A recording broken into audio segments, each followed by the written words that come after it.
नमस्कार, मी Shyamal Sable, MC news Jalna बातमीपत्रात आपलं सर्वांचं स्वागत। या बातमीपत्राचे प्रायोजक आहेत संजीवनी मल्टी स्पेशालिटी हॉस्पिटल, आपल्या आरोग्याची संजीवनी, the skill to heal, the speed to care. नागरेज मसाले, अस्सल मराठमोळी गावरान चवीसाठी नागरेज मसाले आपल्या जवळच्या किराणा दुकानात उपलब्ध।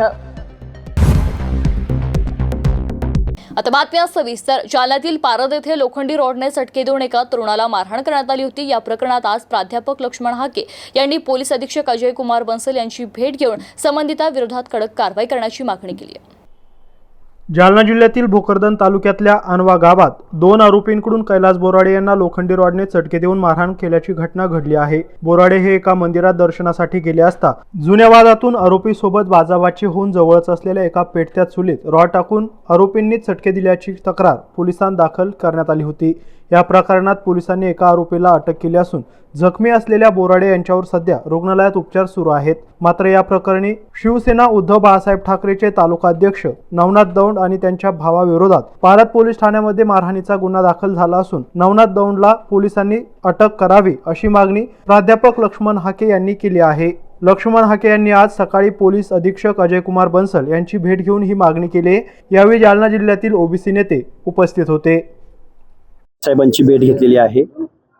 भोकरदन तालुक्यामधल्या अनवा गावामध्ये धनगर समाजाच्या तरुणाचा महाशिवरात्रीच्या दिवशी गावातील गावगुंड असणाऱ्या भागवत उर्फ सोनू दौड नावाच्या माणसानं महाशिवरात्रीच्या दिवशी लोखंडी रॉड विस्तवामध्ये लोखंडी रॉड लालबुंद करून धनगर समाजाच्या तरुणाला जीवे मारण्याचा प्रयत्न केला आहे। माणुसकीला काळीमा फासणारी ही घटना आहे आणि हा जो सोन्या दौड नावाचा जो आरोपी आहे त्याचा भाऊ एका पक्षाचा तालुका प्रमुख आहे आणि त्याची बॅक हिस्ट्री आहे, गुन्हेगार आहे, त्याच्यावरती अनेक गुन्हे आहेत आणि त्या गावामध्ये धनगर समाजाची संख्या कमी आहे आणि दहशतीच्या दृष्टिकोनातून तू महादेवाच्या मंदिरामध्ये कसा आला हा प्रश्न विचारून त्याला नग्न केलं गेलेलं आहे आणि नग्न करून त्याच्या अंगावरती एवढे चटके दिलेले आहेत। छत्रपती संभाजीनगरमध्ये घाटी रुग्णालयामध्ये तो आता सध्या उपचार घेतोय आणि चिंताजनक परिस्थिती आहे। आणि अजून काळीमा फासणारी गोष्ट अशी आहे की त्यांनी तो व्हिडिओ बनवलाय आणि हा व्हिडिओ महाराष्ट्रामधल्या सोशल मीडियाद्वारे संपूर्ण महाराष्ट्रामध्ये गेलाय आणि समाजामध्ये प्रचंड अस्वस्थता आहे। महाराष्ट्रातल्या अनेक तालुक्यामध्ये निवेदने दिली जात आहेत। हा महाराष्ट्र आहे आणि विशेष म्हणजे तो सोन्या दौड नावाचा जो आरोपी आहे त्याचा भाऊ आहे, तो भाऊ मनोज जरांगेचा साथीदार आहे। त्याचे फोटो आहेत आमच्याकडं, त्याचा वावर, त्याचं राजकीय सर्व वातावरण, त्याचा सावकारीचा धंदा, त्याचे आजपर्यंतचे गुन्हे, म्हणजे यांची ही मस्ती त्यांनी या धनगर समाजाच्या तरुणाच्या बाबतीमध्ये दाखवलेली आहे। तो लोखंडी रॉड, लालबुंद रॉड पार्श्वभागामध्ये खुपसण्याचा प्रयत्न सुद्धा या माणसाने केलेला आहे। महाराष्ट्राच्या मुख्यमंत्री महोदयांना, गृह विभागाला आमची विनंती आहे, येऊ घातलेल्या 2-4 दिवसामध्ये त्या नवनाथ दौडला सुद्धा अटक झाली पाहिजे, अन्यथा महाराष्ट्रामध्ये आम्ही जालन्याच्या कलेक्टर ऑफिस, एसपी ऑफिसवरती मोर्चा काढू आणि या महाराष्ट्रामध्ये नक्की काय चाललंय हा जाब या गृह विभागाला विचारू। इथले पालकमंत्री असतील, गृह विभाग असेल आणि महाराष्ट्राचे मुख्यमंत्री असतील, त्यांनी त्वरित या प्रश्नामध्ये लक्ष घालावं। हा महाराष्ट्र कुणीकडे चाललाय अशी घटना आम्हाला कळते असं तर अशी झालेली नाही। या हरामखोरांना असा लोखंडी रॉड लालबुंद करून चटके देण्याचा अधिकार दिला कुणी? नक्की काय चाललंय? हा महाराष्ट्र नव्हे, महाराष्ट्राच्या मुख्यमंत्र्यांनी त्वरित यात लक्ष घातलं पाहिजे। यासाठी आम्ही एसपींना भेटलेलो आहोत। जालना जिल्ह्यात आरोग्य विभागाच्या वतीने कर्करोग मोबाईल व्हॅन दाखल झाली असून आज या मोबाईल व्हॅनचे उद्घाटन जिल्हा शल्यचिकित्सक डॉक्टर राजेंद्र पाटील यांच्या हस्ते करण्यात आले। आरोग्य विभागाच्या वतीने कर्करोग मोबाईल व्हॅन जालना जिल्ह्यात दाखल झाली असून यामध्ये जिल्ह्यातील गावागावात जाऊन येथील नागरिकांची कर्करोग तपासणी करण्यात येणार आहे। जालना जिल्ह्यात 1 तारखेला ही व्हॅन दाखल झाली असून 18 दिवस तालुक्यातील विविध गावात ही व्हॅन फिरणार असून कॅन्सरच्या तपासण्या केल्या जाणार आहे। जिल्ह्यात 18 दिवस नागरिकांची तपासणी करण्यात येणार आहे। आज जिल्हा स्त्री रुग्णालय येथे ही व्हॅन दाखल झाली असता यावेळी जिल्हा शल्य चिकित्सक डॉक्टर राजेंद्र पाटील यांच्या हस्ते फीत कापून उद्घाटन करण्यात आले। यावेळी जिल्हा स्त्री रुग्णालयाचे अधीक्षक doctor Gaware, doctor Prachi Tarshittiwar, doctor Sheetal Soni, doctor Gajanan Mhaske, doctor Smita Gawande, doctor Ashwini Misa, doctor Sujata Gayke, doctor Amol Londhe, doctor Sanjay Gore, doctor Krishna Wankhede, doctor Sunanda Kathar यांच्यासह आरोग्य विभागातील अधिकारी आणि कर्मचारी मोठ्या संख्येने उपस्थित होते। कशा पद्धतीने जिल्हाभरात फिरणार आहे? आजपासून कर्करोग तपासणी म्हणजे ओरल कॅन्सर आणि सर्वायकल कॅन्सरच्या तपासण्या करण्यासाठी कर्करोग मोबाईल व्हॅन जालना जिल्ह्यात 1 तारखेपासून आलेली आहे। तर आज सकाळी राजूरला सुरुवात होणार आहे, त्याच्यानंतर उद्यापासून हसनाबाद, असं प्रत्येक तालुक्यात 18 दिवस काम करणारी जिल्ह्यामध्ये आणखीन प्रत्येक तालुक्यामध्ये जागा ठरलेली आहेत, तर त्याप्रकारे आम्ही त्याची तपासणी करायला गाडी मोबाईल व्हॅन जाणार आहे। कशा पद्धतीनं तपासणी करण्यात येणार आहे आणि उपचार पण होणार आहे काय? अगोदर याच्यात तपासणी होणारी आहे, निदान झाल्याच्यानंतर त्याचे उपचार जे काही करायचे ते पुढे उपचार करायसाठी संदर्भ सेवा देणार आहोत। जे लोकांना माहिती नाही आहे ओरल कॅन्सर आहे किंवा सर्वायकल कॅन्सर हे उशिरा माहिती होते, त्याच्यामुळं लवकरात लवकर त्याचं निदान करण्यासाठी हे तपासण्या करतोय। मनोज जरांगे पाटील हे उपचार घेण्यासाठी सध्या रुग्णालयात दाखल झालेत। मनोज जरांगे पाटील यांनी उपचार घेता घेता एखादं पुस्तक वाचावं असा खोचक सल्ला ओबीसी आंदोलक प्राध्यापक लक्ष्मण हाके यांनी दिलाय। ते आज जालन्यात आले होते। यावेळी बोलताना त्यांनी मनोज जरांगे पाटील यांना हा सल्ला दिलाय। त्यांची प्रकृती त्यांनी चांगला उपचार घ्यावा, चांगल्या सलाईन घ्याव्यात, चांगलं आरोग्य, चांगला आहार घ्यावा, चांगला विचार करावा।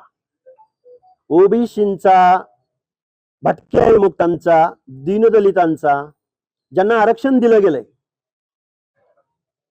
इथं लोकशाही नावाचा देश आहे, कायदा काढून आहे, त्याचा थोडासा अभ्यास करावा। हॉस्पिटलमध्ये ऍडमिट होऊन उपचार घेता घेता एखादं पुस्तक बघावं, ऑनलाईन युट्यूब वरती बरेच अनालिसिस असतात ते ऐकावेत आणि चांगलं आरोग्य कमवावं। शुभेच्छा आहेत आम्हाला त्यांच्या, आजारी पडू नये त्यांनी। खडकतलाव शिवारातील गायरान जमिनीतून मुरुमाचे अवैध उत्खनन करणारा जेसीबी तालुका जालना पोलिसांनी पकडला असून या प्रकरणी गुन्हा दाखल करण्यात आला। जिल्हा पोलीस अधीक्षक अजय कुमार बन्सल यांनी सर्व पोलीस निरीक्षकांना गौण खनिजाचे अवैध उत्खनन आणि वाहतुकीवर कारवाई करण्याचे निर्देश दिले आहेत। त्यातच रविवारी 4 वाजेच्या सुमारास तालुका जालना पोलिसांना माहिती मिळाली की खडकतलाव शिवारातील गायरान जमिनीतून एका जेसीबीच्या माध्यमातून मुरुमाचे अवैध उत्खनन सुरू आहे। त्यानुसार पोलिसांनी छापा मारला असता एक जेसीबी उत्खनन करीत असताना आढळून आले। चालक अभिषेक परमेश्वर गुंजाळ याला मुरुम उत्खननाच्या परवान्याबाबत विचारले असता त्याने परवाना नसल्याचे सांगितले। तसेच आपणच जेसीबीचे मालक असल्याची माहिती त्याने दिली। मिळालेल्या माहितीनुसार पोलिसांनी जेसीबी जप्त केला असून अभिषेक गुंजाळ याच्या विरोधात गुन्हा दाखल करण्यात आलाय। ही कारवाई वरिष्ठ पोलीस अधिकाऱ्यांच्या मार्गदर्शनाखाली तालुका जालना पोलीस ठाण्याचे पोलीस निरीक्षक सुरेश उनवणे, फौजदार नागरगोजे, जमादार विलास आटोळे, मदन गायकवाड, गाडेकर, ढाकणे यांनी केली असून अधिक तपास मदन गायकवाड हे करत आहेत। जालना शहरातील विशाल कॉर्नर ते भोकरदन नाका येथील रोड लगत असलेले 20 ते 22 अनधिकृत अतिक्रमणे महानगरपालिकेच्या अतिक्रमण हटाव मोहिमेअंतर्गत निष्कासित करण्यात आली आहेत। महानगरपालिकेच्या वतीने जालना शहरात अतिक्रमण हटाव मोहीम राबवली जात आहे। या अनुषंगाने मागील 2 महिन्याच्या कालावधीमध्ये जवळपास 130 ते 140 अतिक्रमणे ही निष्कासित करण्यात आली आहे, ज्यामध्ये भीमराज प्रवेशद्वार ते जयनगर, यशवंतनगर, अंबड चौफुली, छत्रपती शिवाजी महाराज पुतळा परिसर, पोस्ट ऑफिस परिसर, मासाहेब जिजामाता प्रवेशद्वार, पाणी वेस, दुर्गा वेस, सुंदरनगर, नूतन वसाहत परिसर अशा अनेक शहरातील ठिकाणी ही अतिक्रमण हटाव मोहीम राबवली गेली आहे। महानगरपालिकेचे आयुक्त संतोष खांडेकर आणि अतिरिक्त आयुक्त प्रियंका राजपूत यांच्या मार्गदर्शनाखाली ही मोहीम राबवली जात असून या मोहिमेचा एक भाग म्हणून विशाल कॉर्नर ते भोकरदन नाका रोड लगत असलेले अनधिकृत बांधकाम, फेरीवाले, पत्राचे शेड टाकून अनधिकृत अतिक्रमण केलेले जवळपास 22 ते 25 अतिक्रमणे हे जेसीबीच्या सहाय्याने निष्कासित करण्यात आले आहे। ही अतिक्रमण मोहीम अशी सुरू राहणार असून ज्या नागरिकांनी रहदारीच्या ठिकाणी अतिक्रमण करून ठेवले आहे त्यांनी ते स्वतःहून काढून घ्यावे नसता या मोहिमेअंतर्गत ते अतिक्रमण हटवण्यात येईल असे आवाहन सहाय्यक आयुक्त सुप्रिया चव्हाण यांनी केलं आहे। विशाल कॉर्नर ते भोकरदन नाका येथे राबवण्यात आलेल्या अतिक्रमण हटाव मोहिमेप्रसंगी महानगरपालिकेच्या सहाय्यक आयुक्त सुप्रिया चव्हाण, स्वच्छता विभाग प्रमुख पंडित पवार, स्वच्छता निरीक्षक अशोक लोंढे, सतीश पांजगे, शोएब पठाण, विलास गावंडे, अरुण वानखेडे, किरण प्रधान, श्रावण सराटे, गणेश चांदवाडे यांच्यासह चंदनझिरा पोलीस ठाण्यातील पोलीस अधिकारी आणि कर्मचाऱ्यांची मोठ्या संख्येने उपस्थिती होती। जालना महानगरपालिकेच्या वतीने माननीय आयुक्त संतोष खांडेकर आणि माननीय अतिरिक्त आयुक्त प्रियांका राजपूत यांच्या मार्गदर्शनाखाली अतिक्रमणची मोहीम जी आहे ती सुरू केलेली आहे। मागच्या 2 महिन्यात 6 ठिकाणचे अतिक्रमण हटवण्यात आलेले आहेत। त्यामध्ये एकूण 130 ते 140 अतिक्रमण आम्ही आतापर्यंत हटवलेले आहेत आणि आज भोकरदन नाका ते विशाल कॉर्नर दरम्यानचे अतिक्रमण हटवण्यात आले आहे। यामध्ये साधारणतः 20 ते 22 अतिक्रमण होते। अनधिकृत बांधकाम आणि अनधिकृत टपऱ्या, फेरीवाले अशा सगळ्या पद्धतीचं अतिक्रमण आज हटवण्यात आलेलं आहे आणि इथून पुढे ही मोहीम जी आहे ती सुरू राहणार आहे। जसं की आपण आधीच सांगितलं त्याप्रमाणे आधी DP रोडवरचे सगळे अतिक्रमण हटवण्यात येणार आहेत आणि त्यानंतर ओपन स्पेसेसचे अतिक्रमण जे आहेत ते हटवण्यात येतील। मी नागरिकांना हेच आवाहन करते की जर आपलं अतिक्रमण ग्रस्त असेल घर किंवा टपरी तर ते आपण स्वखर्चाने आत्ताच हटवण्यात यावं, नाहीतर मग महापालिकेकडून ते हटवण्यात येईल। जालना शहरातील गोपीकिशन नगर जवळील कुंडलिका नदीच्या काठावर असलेल्या पडक्या विहिरीत वृद्ध महिलेचा मृतदेह आढळला। पोलिसांना माहिती मिळाल्यानंतर हा मृतदेह बाहेर काढून उत्तरीय तपासणीसाठी जिल्हा सामान्य रुग्णालयात पाठवला होता। जालना शहरातील गोपीकिशन नगर जवळील कुंडलिका नदीच्या जागेतील पडक्या विहिरीत एका वृद्ध महिलेचा मृतदेह आढळून आल्याने परिसरात एकच खळबळ उडाली आहे। या घटनेची माहिती सदर बाजार पोलीस ठाणे येथील पोलीस कर्मचाऱ्यांना मिळाली असता त्यांनी घटनास्थळ गाठून अग्निशमन विभागाच्या मदतीने दोरखंडाच्या मदतीने विहिरीतील मृतदेह बाहेर काढलाय।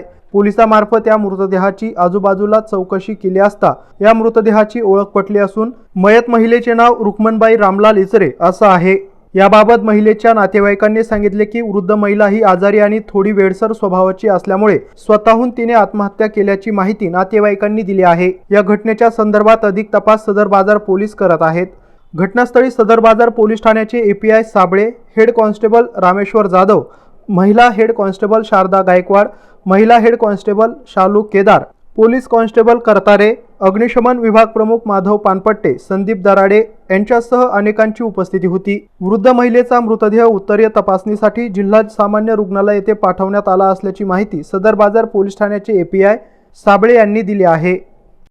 API साबळे सदर बाजार पोलीस जालना दुपारी 2 वाजेच्या सुमारास एक 112 नंबरवर फोन आला होता की अनोळखी महिलेचं जे प्रेत आहे बॉडी विहिरीमध्ये जुना मोंड्याच्या पाठीमागे जी विहीर आहे तिथं तरंगत आहे असं माहिती मिळाली होती। त्या माहितीमुळे आम्ही स्वतः पोलीस स्टाफ सगळे आलो आणि सदर ठिकाणी पाहणी केली असता एक महिलेचे बॉडी अशी तरंगताना दिसली। त्यामुळे अग्निशमन दल आणि इतर स्टाफ बोलून त्यांच्या मदतीने ती बॉडी काढली आणि आजूबाजूस विचारपूस केली असता सदरची बॉडी ही महिला नामे रुक्मनबाई रामलाल इरचे वय अंदाजे 70 वर्ष यांची असल्याची माहिती मिळाली। त्यांच्या नातेवाईकांना बोलवले आणि बोलवल्यानंतर त्यांनी सांगितले की काहीतरी त्यांना आजार होता आणि थोड्या वेळसर स्वभावामुळे त्या स्वतःहून आत्महत्या केल्याची प्रथमदर्शनी सांगत आहे। तरी त्याबाबत अधिक तपास व्हावा म्हणून सदर बॉडी आपण जिल्हा सार्वजनिक रुग्णालय येथे तपासणी कामी पाठवली आहे। त्या मरणाचं अंतिम कारण आल्यानंतर त्याच्यावर पुढील कारवाई करत आहोत। याबरोबर जालना बातमीपत्र ते संपलंय। पाहत राहा MCN न्यूज। नमस्कार।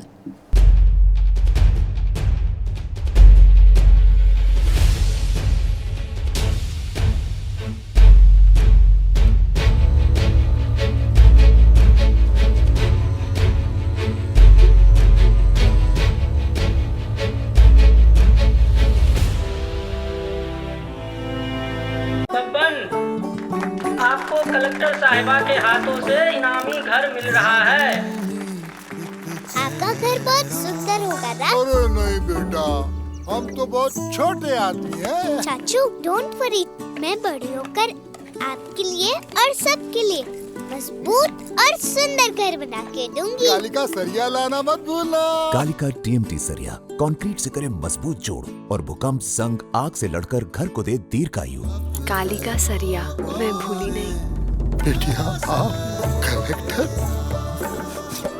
कालिका TMT, फैसला जो मजबूत हो।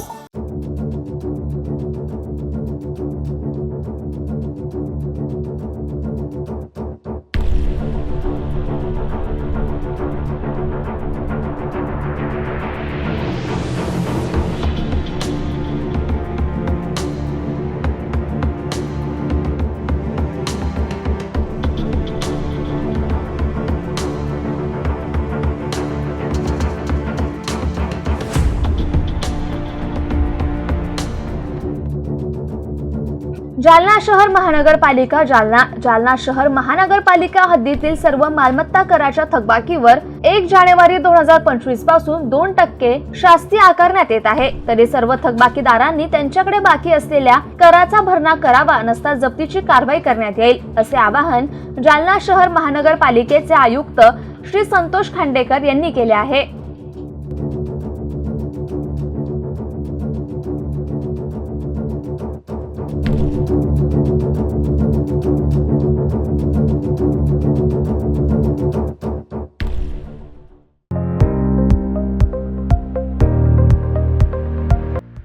सहलीला जायचंय, मग देशात किंवा परदेशात जाण्यासाठी चिंता कसली करताय? विना वर्ल्डचे जालना पार्टनर ट्रिप मेकर्स आपल्या सोबत आहेत ना, तेही संपूर्ण टूर पॅकेज सह। ट्रिप मेकर्स करत आहे जाण्या येण्यापासून तर राहण्याची व टूरची सर्व व्यवस्था। आमच्याकडे उपलब्ध सुविधा group tours, ladies special, senior special, honeymoon special tours, Dubai, Bali, Europe, Singapore, Sri Lanka, Nepal, Malaysia, देशात किंवा परदेशात कुठेही जा। आमच्याकडे विमान ticket, hotel booking, cab booking, passport, visa, cruise booking, Ramoji film city, Imagica, snow world, water park, Tirupati, Prayagraj, Kashi booking सह सर्व सुविधा एका छताखाली उपलब्ध। आमचा पत्ता Hansraj complex, plot number 10, doctor Kalamkar hospital शेजारी, भोकरदन रोड, जालना। तर आजच ट्रिप मेकर्सला अवश्य भेट द्या। आमचा संपर्क 9404544946 किंवा 9834209128।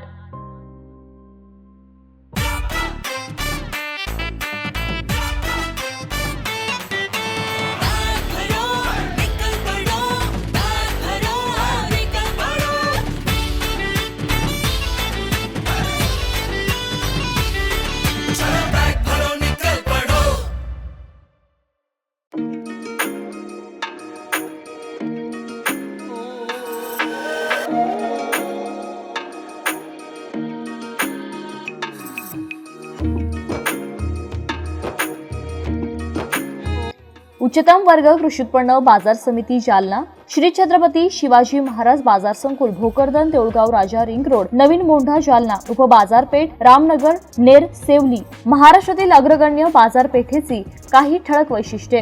गरजवंत शेतकऱ्यांच्या मुलांकरता शहरामध्ये शिक्षण घेता यावे म्हणून बाजार आवारामध्ये मोफत वसतिगृहाची सुरुवात। बाजार आवारा शेतकरी व इतर बाजार घटकांकरिता नामपात्र दरामध्ये आरओ फिल्टरचे पिण्याचे पाणी। बाजार संकुलात भुसा, गुळ, फळे व भाजीपाला, मोसंबी तसेच होलसेल किराणा, सीड्स मार्केट व शेतपूरक सर्व व्यवसाय एकाच बाजार आवारामध्ये एकत्रितपणे सुरू। शेतकऱ्यांनी शेतमाल विक्री केल्यानंतर 24 तासांच्या आत पेमेंट शेतकऱ्यांना अदा करण्यात येते। सर्व शेतमालाचे वजन इलेक्ट्रॉनिक वजन काट्याद्वारेच। उपबाजारपेठ सेवली येथे दैनंदिन बाजारपेठ सुरू करून शेतकऱ्यांच्या वाहन खर्चामध्ये बचत। रेशीम उत्पादक शेतकऱ्यांसाठी रेशीम कोष मार्केटची यशस्वी सुरुवात। शेतमाल तारण कर्ज योजनेद्वारे शेतकऱ्यांना दिलासा। 24 तास इलेक्ट्रॉनिक्स भुईकाट्याची व्यवस्था। शेतकऱ्यांसाठी आवाहन, शेतकऱ्यांनी आपला शेतीमाल बाजार आवारात विक्री करता आणताना ओलावा, काडी, कचरा विरहित आणावा, ज्यामुळे आपल्या शेतमालास योग्य व जास्तीचा बाजारभाव मिळेल। शेतकऱ्यांनी आपल्या शेतीमाल बाजार समितीच्या बाजार आवारात विक्रीसाठी आणावा आणि खासगी व्यापाऱ्यांकडून आपली होणारी फसवणूक टाळावी। शेतकऱ्यांनी शेतमाल विक्री केल्यानंतर आपली शेतकरी पट्टी तपासून पाहावी। नियमाविरुद्ध इतर कोणतीही कपात झाल्याचं निदर्शनास आल्यास बाजार समितीशी संपर्क साधावा। मुख्य प्रशासक माननीय आमदार श्री अर्जुनराव पंडितराव खोतकर, उपमुख्य प्रशासक माननीय श्री भास्करराव मुकुंदराव दानवे, सचिव मोहन कन्हेराम राठोड, प्रशासकीय मंडळी सर्व श्री माननीय आमदार अरविंद बाजीराव चव्हाण, राहुल गोवर्धन गवारे, कालिंदा कैलास ढगे, तुकाराम कमळाजी खरजुले, नरसिंग गणेशराव गोरे, संदीप विठ्ठलराव वाघ, भगवान रामदास अंभोरे, रशीद पहलवान, ज्ञानेश्वर उत्तमराव शेजूळ, सहदेव बाबासाहेब मोरे, आलम खान, मुनीर खान पठाण, संतोष उत्तमराव मोहिते, राजेश रामभाऊ राऊत, विष्णू माणिकराव पाचफुले,